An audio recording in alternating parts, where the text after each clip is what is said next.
may not seem like the spring season is here, but it is. And with the start of spring, people with seasonal palates are ready for a change in what they're eating. And the warmer months are always a sign of good seafood. Joining us now to share her delicious foodie secrets is Chef Stephanie Harris Uidi. Hey, Chef Stephanie, what's going on? Thanks for being here, ma'am. Hey, everything is fantastic here in Southern California. So glad I'm not dealing with that rain. Y'all got it made when it comes to the weather. We're all just collectively jealous, but I could talk about the weather all day. We want to hear your nuggets of wisdom when it comes to food. All right. So as we enter spring, what are some of the best seafood and produce people should be on the lookout for? Okay, that's a really great question because spring right now has two of my favorite types of seafood. The first is crawfish. So my friends in New Orleans and down south, they are in an abundance of this really fantastic crustacean. Now, here on the West Coast, we also have something called Oregon pink shrimp, and now is the season for Oregon pink shrimp. So that's what we want to go for today, and that's actually what I'm going to make you today. Gotcha. All right. So what if someone is out shopping for the week and knows they won't get to their food right away? Would you ever suggest going for frozen seafood, or is that like a big no-no?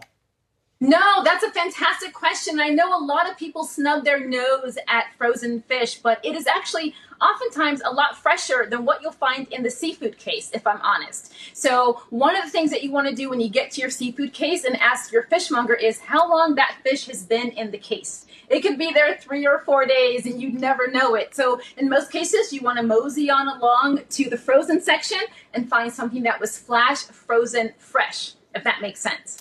Totally. All right. As a chef, do you have any tips for farmers market shopping?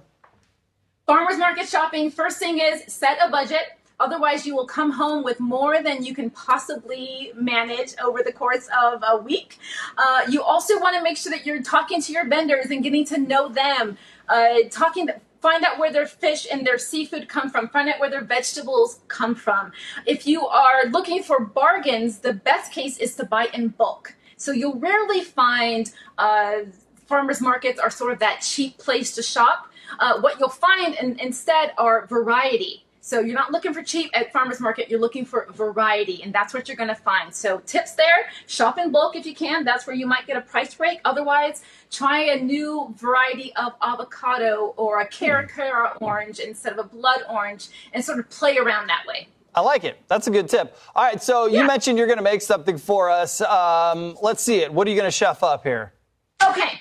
My mom used to make this dish called shrimp salad as a kid, and it used to have mayo, and my sisters and I never liked mayo. So as I became an adult and started cooking on my own, I discovered this recipe on my own with a little help from her. So I'll show you what we're using. We're using some Oregon pink shrimp. We talked about frozen shrimp earlier. These are previously frozen. Most of the shrimp that come off the boat are going to be frozen because shrimp are so highly perishable. The other thing we're going to use are celery. A little bit of celery. This is a customizable dish. If you like celery, use a lot. If you don't, use a little. And we're also going to use some red onion. A little bit here. And instead of that mayo that my mom used to make, I'm using sour cream. It gives this dish a nice creamy tang. It's delicious. And a little bit of my black pepper and sea salt mix here. Mix that around. And this is a fantastic low-carb dish. Now, what makes this low-carb is we don't have any pasta like my mom used to use, and we're not using bread for this. What we're using instead are greens from farmer's market. This is lettuce. I actually grow lettuce in my garden, but I used it all last week, and I didn't have enough for today, so I had to buy some just for you. But here's what it looks like in the end. Ooh. Simple, delicious, low carb. If you don't want to pack the lettuce initially, you can actually bring this to a potluck. You can bring it to the beach. Just make sure you're keeping everything cooled when you're out in the heat, obviously for food safety purposes. But this is a really fun, fantastic way to use seasonal frozen fish. Let me ask you this. If you don't have the Oregon shrimp, could you, toss some crawfish in there? Oh, yeah.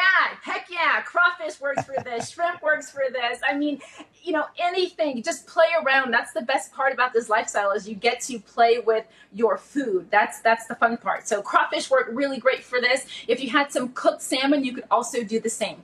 All right. Scallops also work really well. Yeah, don't sleep. I lived in the South for a number of years. When I went down there from the North, I would nose up at crawfish, but once I gave them a shot, they're delicious. Don't sleep on crawfish, people. They're good. They're good. Don't sleep on those. Absolutely. And you know what the best part is? You can get, during the season, you'll get them fresh. But outside of that, you can also buy frozen crawfish from reputable, sustainable farmers from Louisiana and the South. There you go. Chef Stephanie Harris Uidi, thank you very much. We appreciate that.